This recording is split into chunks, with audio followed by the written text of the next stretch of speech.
안녕하세요. 즐거운 책방입니다. 네, 오늘 소개해드릴 책은요, 법정 스님의 책을 한 권 더 가지고 왔어요.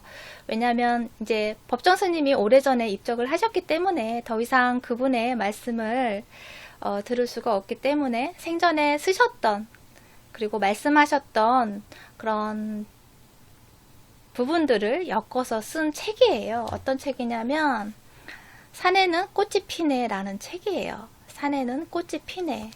그러니까 이 책은 루시아님이 엮으셨는데요. 살아생전에 그런 강연이나 그리고 또 길상회라는 모임이 있어요. 그 모임에서 법문을 말씀하시고 그 모임에서 두루두루 말씀하셨던 그런 부분들을 육성을 녹음을 해서 그래서 그 부분을 그대로 책으로 펴낸 거예요. 왜냐하면 거기에 뭐 루시아님도 작가님이시잖아요. 그런데 법정 스님의 말씀을 뭐 이렇게 미화시켜서 아니면 꾸며서 읽기 좋게 한 것이 아니라 그냥 있는 그대로를 엮어서 만든 책이고요. 한 꼭지마다 루시아님이 법정 스님과 이렇게 법정 스님을 만나 뵙고 경험하셨던 그런 부분들이나 그리고 법정 스님의 모습, 살아생전에 어떠한 모습으로 살아가셨는지 그런 부분들이 짤막짤막하게 들어가고요. 그 다음에 법정 스님의 말씀이 들어가 있어요. 그래서 법문도 있고 강연 내용도 있고 근데 이렇게 짤막하게 되어 있기 때문에 읽기는 좋아요.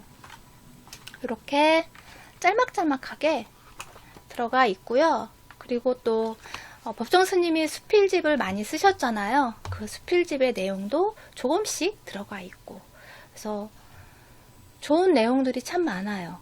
이 책에도. 그래서 이 책은 꼭 읽어보셨으면 좋겠고요. 이 책의 부분에서 일부분을 오늘은 소개를 해드릴게요. 법정 스님이 생전에 굉장히 간소함과 그리고 검소한 그런 생활들을 하셨어요. 그래서 수필집에도 제목도 무소유라는 제목이 있는데 정말 무소유의 그런 모습을 직접 보여주셨던 삶 자체가 무소유였던 그런 삶을 사셨거든요. 그래서 그러한 삶들이 어떻게 좋고 그러한 삶이 왜 중요한지 그런 부분에 대한 말씀을 많이 하세요. 그래서 오늘은 말씀드릴 부분은 만족하는 삶, 내 삶, 지금 이 상태에서 만족하면서 살아야 한다는 거예요. 왜 그런지 그리고 그런 부분들이 얼마나 중요한지 그 부분에 대한 내용을 소개를 해드릴게요. 지금 현대 사회가 그러니까 물질이 너무 풍부하잖아요. 풍성하잖아요. 넘치잖아요. 오히려 그러한 많은 물질 속에서 우리가 삶을 살아가기 때문에 그것은 당연한 거고 그게 없이 어떻게 살 수 있냐 그것은 꼭 필요한 거다 생각을 하잖아요. 그래서 무소유에 대한 내용은 뭐 돌을 닦는 분이나 아니면 신의 경지에 있는 그러한 분들이나 일부의 그런 정말 어떤 경지에 있는 분들만 행할 수 있는 그런 일이라고 생각하잖아요. 그런데 지금 다시 미니멀 라이프라고 해서 다시 변화된 이름이지만 어떻게 보면 그것도 무소유의 그런 작은 부분이잖아요. 그런 것처럼 미니멀 라이프도 내가 가지고 있는 거 꼭 필요한 물건만 가지고 소유하고 나머지 것은 정리하면서 물건만 정리하는 것이 아니라 내 마음의 정리도 같이 된다고 그래서 그것이 좋다고 말씀하시는 분이 참 많이 계신데 그런 것도 하나의 무소유의 맥락이라고 볼 수 있거든요. 그런 것처럼 우리 삶이 너무 풍성한다 그러한 것이 꼭 좋은 것만은 아니라는 거예요. 그 부분에 대해서 소개를 해드릴게요. 먼저 책 내용을 읽어드릴게요. 저마다 자기 나름대로의 꽃이 있다. 다 꽃씨를 지니고 있다. 그러나 옛 성인이 말했듯이 역경을 이겨내지 못하면 그 꽃을 피워낼 수가 없다. 하나의 씨앗이 움트기 위해서는 흙 속에 묻혀서 참고 견디어내는 인내가 필요하다. 그래서 사바세계, 참고 견디는 세계라는 것이다. 여기에 감추어진 삶의 묘미가 있다. 우리가 살아가는 이 세상이 사바세계라는 사실을 다시 한번 기억하기 바란다. 극락도 지옥도 아닌 사바세계, 참고 견딜 만한 세상, 여기에 삶의 묘미가 있다. 어떤 어려움에 부딪혔을 때 그것을 전체로 생각해선 안 된다. 막다른 길이라고 생각해선 안 된다. 우리 전생의 가정에서 볼 때 그것은 통과해야 할 하나의 관문이다. 한 생애를 두고 그런 관문이 한두 개가 있는 것이 아니다. 몇 고비가 있다. 그런 관문을 하나씩 통과할 때마다 정신적인 연륜이 쌓아가는 것이다. 육체적인 나이만 먹는 것이 아니고 그런 어려운 관문을 거칠 때마다 정신적인 나이가 쌓여간다. 그것을 통해 새로운 눈이 열린다. 그래야 인간이 성숙해진다. 네, 너무도 공감되는 부분이죠. 우리가 살면서 고비가 없을 수는 없어요. 크고 작은 고비들이 있어요. 사람마다 겪는 고비들이 다 다르고 무게가 다 달라요. 그런데 어떤 분들은 정말 어린 나이에 힘든 고통스러운 경험을 하는 분이 있는가 하면 수월하게 하다가 성인이 되어서 이렇게 힘든 고비를 겪는 분도 계시고, 다 오는 시기와 겪는 크기가 다 다르지만 고비는 겪게 되고 그 고비를 통해서 내가 성숙하게 된다는 거죠. 그래서 일찍 그런 고비들을 많이 겪으신 분들은 애어른이라고 하죠. 어린 나이에 정말 크게 성숙해 있는 그런 모습으로 자라잖아요. 그런 것처럼 그런 고비들이 나이만 먹는 것이 아니라 고비를 겪으면서 나이만 먹고 세월만 흘러가는 것이 아니라 내 인간의 내면의 성숙함도 같이 성장하고 커간다는 거죠.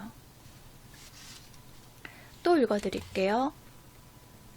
우리는 크고 많은 것에 정신 파느라고 소중한 것을 놓치고 있다.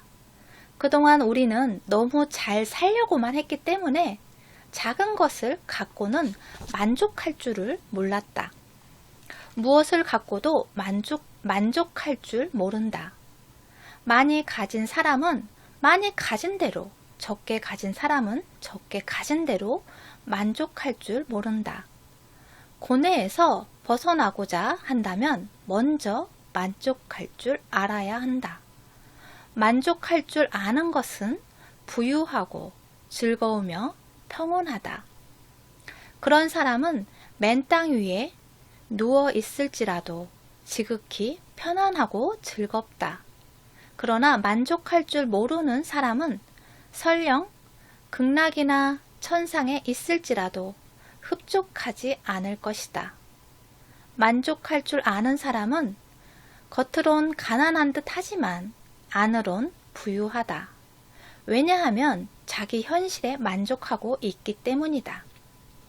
똑같은 상황 속에 살면서도 어떤 사람은 만족할 줄 알고 어떤 사람은 늘 불만을 갖는다.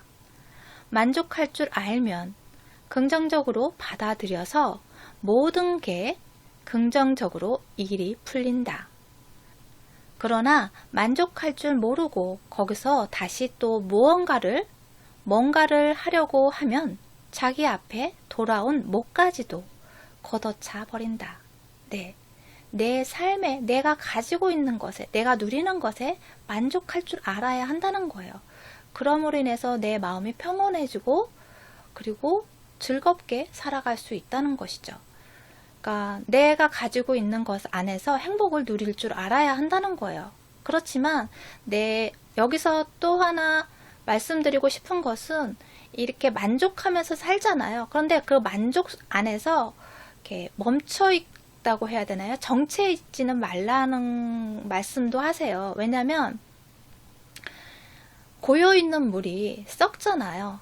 그런 것처럼 우리가 지금 가지고 있는 것에 만족하고 행복감을 느끼고 평온함을 느끼면서 나아가야 한다는 거죠. 삶이 흘러가잖아요. 흘러가듯이 나의 삶도 같이 흘러가면서 그 삶 속에서 만족하면서 더 성장하고 더 성숙해지려는 그런 노력도 같이 해 나가야 한다는 거예요.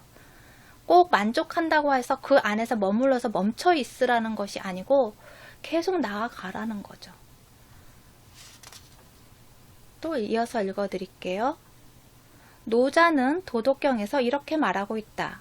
죄악 중에서도 탐욕보다 더 큰 죄악은 없고 재앙 중에서도 만족할 줄 모르는 것보다 더 큰 죄악은 없으며 허물 중에서도 욕망을 다 채우려는 것보다 더 큰 허물은 없다. 따라서 넉넉할 줄 알면 항상 풍족하다. 어려운 때일수록 낙천적인 인생관을 가져야 한다.